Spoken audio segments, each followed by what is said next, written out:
Who is Dilip Soikia? Dini Dilip Soikia tribal bell and block ba 6 schedule खो दांनाय माने जोंनि बर' हारिनि बिखायाव दांनाय जोंनि अखमनि अखमिया सुबुंफोरा कार्बि आंलंआवबो थांनो हागोन बिटिआरआवबो हाबफैनो हागोन बे खोथाखौ सोर बुंदों आरो मानो ट्राइबेलनि बर' सुबुंफोरा अखमनि गुवाहाटी बायदियाव हा बायनानै थानो हायोब्ला जोंनि अखमनि अखमिया सुबुंफोरा बिटिआरनि हाखौ मानो बायनो हाया मानो बायनानै मोना खोथाया बेफोरबायदि आरोना तो बेफोरबायदि खोथाखौ बुंदों बिजेपिनि सासे नेता दिलीप सयकियाया साननो थाङोब्ला बिथांमोना बर' ट्राइबेलफोरनि हाखौ नोजोर होगासिनो दं आरोना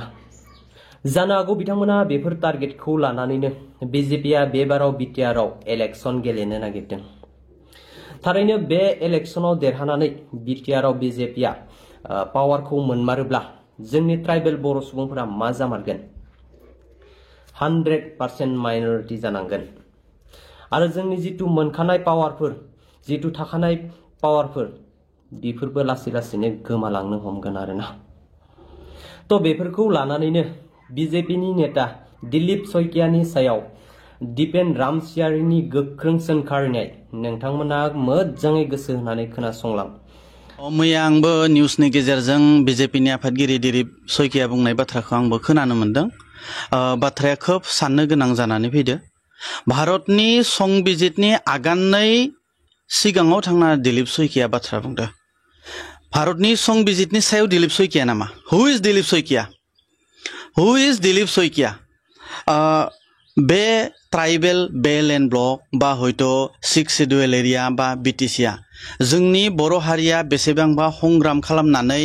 लाबोनाय बेसेबांबा थैजों गेलेनानै लाबोनाय बेसेबांबा बर' हारिया मुंख्लं जानानै आइजोफोरा जिनाहारि जानानै लाबोनाय जोंनि नैबे बिटिसियाव बा ट्राइबेल एंड ब्लकनि बेल ब्लकनि बाथ्राखौ दिलीप सयकिया मा मिथिगो दिलीप सयकियानाव ट्राइबेल बेल एंड ब्लकनि बिगै मा नलेज दं दिलीप सयकियाव 6 शेड्यूलनि बागै मा नलेज दं दिलीप सयकिया बर' हारिनि जारिमिननि बाथ्राखौ मा मिथिगो दिलीप सयकिया मोन बायदिया जोंनि बर' हारिखौ बा हयतो बिटिसि एरियायाव मोजां नोजोरजों नायग्रा सासे सुबुं नङा होनना जों मिथिगो मानोना थांनाय एमपि इलेक्शनाव बेसेबांबा भट होनानै दिलीप सयकियानो देरहासार जादोंमोन बिथांनि खामानिया मामोन बिथांनि डिउटिया मामोन बिथांनि डिउटिया जोंनि এই बिटिसि ओनसोलाव बर'फोरा जत समस्या दङ बे बाथ्राखौ पार्लियामेन्टआव लांनानै फैनानै समाधान खालामनायासो बिथांनि खामानिमोन नाथाय बिथाङा जोंनाव मा खामानि मावदो बिथाङा जोंनाव थाखानाय जितु पावार थाखानाय मोनखानाय जितु जुद्ध खालामना लाबोनाय जितु फांसन बेखौ बिथाङा फोजोबनो नागिरदों बे बिथाङाथ' मोनसे नेगेटिभ मेन्टेलिटी बाथ्रा लानानै जों बुंनायखौ नुदों आरो बे समावनो बिजेपिया जोंनि बिटिसिआव हाबनानै बिथाङा बिजेपि दोलोआ बिजेपिआव हाबनानै बिटिसिखौ दखल खालामनो नागिरदों आरो दुखुनांथाव बाथ्रा थिक बे समावनो जोंनि बर'नि पलिटिकेल रिजनेल पलिटिकेलनि गेजेराव जोंहा दावहा जोंनि गेजेराव दावहा नांनायावनो बिजेपिया मालाबा हाबलांसिगोन ओरैबायसा बाथ्राखौ नुदों दिनै 2025 मायथाइनि बिटिसि इलेक्शनाव जुदि बिजेपिया जुदि बिटिसि दखल खालामोबा बा खुंथायाव जुदि फैयोबा आं मोनसे भबिष्यतबाणी खालामदो 2030 हालागै जोंनि बर'फोरा बिटिसिआव माइनरिटी जागोन एबा जोंनो तारमाने नैबे बिटिसिआव जोंनि हारिया मोनसे दंमोन बेबायसा मोनसे परिबेस जागोन जेराव त्रिपुरायाव जेरै त्रिपुरानि ट्राइबेल मानसिफोरा त्रिपुराया जोंनिमोन होननानै बुङो थिक बेबायदिनो 2030 सनालागै बिटिसिआ जोंनिमोन होननाय जोंनि हारिया बुंनो लागा बाध्य जागोन अब्ला बे समाव बर' हारिया खैफोदाव दं नामा बर' हारिया खैफोदाव दङ बर' हारिया खैफोदाव दं अत्यन्त खैफोदाव दं बे समावनो जोङो ज' जानानै बिजेपिखौ होखारनाय पलिसिसो लानांगौ ज' जानानै बिजेपिखौ बोरै प्रटेक्शन होगोन बे पलिसिखौसो लानांगौ किन्तु जोंनि जितु political party regional political party जोंनि गेजेरावनो दाङाबाजि जानायखौसो जों नुनो मोनदों अब्ला बे समाव बिजेपि थानाय माखासे बर' दैदेनगिरिफोरनि नोंथाङा मा बुंगोन बर' बिजेपिफोरखौ मा बुंनो बिथांमोना येस सारनि बादै थेखौ बुंनो हाया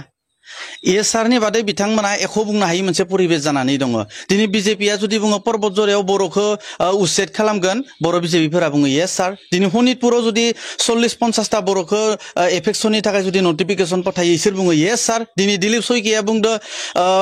ट्राइबेल बेल एन्ड ब्लक आरो 6 शिड्युलनि बाथ्राखौ बुंदो इयावबो बुंदो बिथाङा yes sir आरो गाबोन जुदि बुङोबा बिजेपिया बर' हारिखौ धंख खालामगोन बर' बिजेपिफोरा yes sir बुंनायाव बेसे गोबाव टाइम नांगोन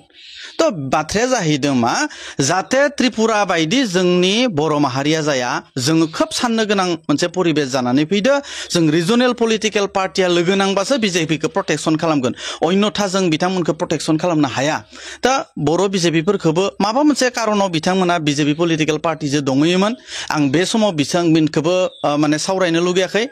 जों फैनांगो गासिबो बुजिनांगो बिजेपिनि बाथ्राफोराव सानफा एफा माबायसा मोनसे परिबेस बर'फोरा मोनबाय दं बिटिसि बाखिया मोनबाय दं गासैबो बुजिदो आरो बुजिनानै जुदि बेबायसा मोनसे पलिटिकल पार्टियाव थाहैबाय थायोबा होनबाथ' जोंहा बुंनांगौ लागा एख'आनो गैया बे समाव बर'फोरनि खौसेथिनि सोमोन्दै नोंथाङा बुंगोन खौसेथिखौ जानांगोन होननानै ससियेल मिडियानि गेजेरजों बहुत माने आफादफोराबो बुंबाय दं जोंबो बुंदो खारन खौसेथिया जाहैबाय मोनसे हारिनि देरहानायनि मोनसे देरसिन मोनसे अस्त्र जोङो खौसेथि जुदि गैयाबा जोंनि माहारिया सानफा एफा जोबस्रांनायनि मोनसे लामायाव थांगोन दिनै दिलीप सयकिया ट्राइबेल बेल एन्ड ब्लक बा 6 शिड्युलखौ दांनाय माने जोंनि बर' हारिनि बिखायाव दांनाय 6 शिड्युल आरो ट्राइबेल बेल एन्ड ब्लकआव दांनाय माने जोंनि जायगाफोराव गुबुन गुबुन हारिखौ होनानै मोनसे जोंनि जितु प्रोटेक्शन संबिजिदा जितु होनाय आन्दोलन खालामना जितु मोननाय बे मोनफा मोनफा जोंनियाव गैया जानो थांबाय दं बेनि थाखायनो खौसेथिया अत्यन्त दरकार सियारनिसाय बर' हारिया देरसिन हारिनिसाय सियारा देरसिन नङा बे बाथ्राखौ सबबो मिथियो किन्तु सियारनि लुफाव जोंनि बर' रिजनेल पलिटिकल पार्टिया खौसेथि गैया दिनैनि डेटआव जिहेतु दिलीप सयकिया बिथाङा बुंनाय बायदि बाथ्राया मावमार जायोब्ला बर'नि गेजेराव माबायदि थासारि सफैगोन बर'नि गेजेराव पास्ट टेन्स जि दंमोन जों आगोल जि स्कुलाव फरायदोंमोन पास्ट टेन्स बे बिटिसिया जोंनिमोन बर' हारि होननाय मोनसे दंमोन जों मोनसे आन्दोलन खालामदोंमोन बेसा मोनसे परिबेगा फैगोन आरो जुदि फैयोबा खारन जों माइनरिटि जागोन इसोर गासैखौबो पावाराव फैनाय लोगो लोगोनो सब बोखारजोबना होगोन जों जितु मोननांगौ जोंनाव जितु पावार थानांगौ बेफोरबायदिया गैया जालांजोबगोन अब्ला बिटिसिआव बर'फोरा फांसनलेस जागोन 100% फांसनलेस जागोन भाई 100% फांसनलेस जागोन এই কারণে फांसनलेस जागोन गासैबो पावारखौनो बिसोरनि आखायाव थाजोबगोन गतिके बिसोरखौ अत्यन्त टाइम गैया जोङो प्रटेक्शन होनायनि दानो टाइम गतिके ज' जानांगौ थारैनो बिजेपिया बिटिआरआव हाबफैमारोब्ला जोंनि बर'फोरा मा जामारगोन आरो माबायदि खालामजागोन नोंथांमोना कमेन्ट बक्सआव कमेन्ट खालाम तो लोगोफोर दिनैनि फुल आपडेट भिडिअआ बेखिनियानोसैमोन जुदि नोंथांमोना भिडिअखौ नायनानै मोजां मोनदोंबा लाइक कमेन्ट शेयार आरो लोगोसे साबस्क्राइब खालामनो दाबाव लोगोफोर बाय